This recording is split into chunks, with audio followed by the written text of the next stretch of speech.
Last week for Mousetrap Monday, I featured this trap, which is the Ketch-All multiple catch mousetrap. It works really well. You wind this up here, and that spring loads a revolving door. The mouse goes in, steps on a little pad, and the revolving door turns and puts them into this chamber. If you want to see that video, you can see exactly how this worked. I'm doing a second follow-up video because the #1 comment I got was people wanted to see how this worked with real mice in the barn. So in this video, I'm going to set up the motion cameras, and this barn is just infested with mice. There's so many in there. It says this can catch up to 15, and I'm really curious to see how this works with real mice, not just pet mice. And I'm going to pull this back and also install our drowning attachment. So in this video, we're going to go set this up and test it out with wild mice.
So last night I set up our Ketch-All mousetrap with the drowning attachment in a barn that's completely infested with mice. There's more than enough mice there to test this out.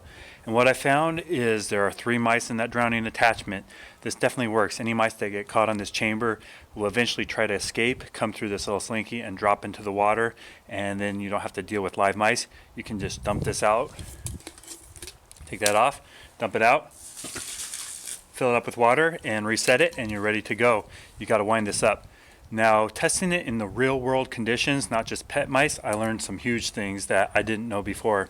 You can take this out. The biggest problem with this is when you wind it up, those paddles revolve, and what we had was a mouse get caught in there. There's his little head, and if you open this up here, you can see his body. Ooh, he has a couple of botflies coming out too, so this was infested with parasites. But that little paddle door there got him. So if you pull that back a little bit, you can release that mouse. But pretty much, as soon as we caught this mouse and he got jammed up, these wouldn't turn anymore all night long. I had mice trying to go through, even climbing over the dead mouse, but it still didn't work because it got jammed up. So a big problem with this is as those turn, it's completely possible for a mouse to get caught up in the gears.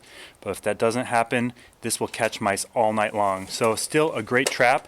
Just be sure that you check it frequently and know that it might get jammed up. But I definitely recommend it with a drowning attachment so you don't have to deal with all those mice in here.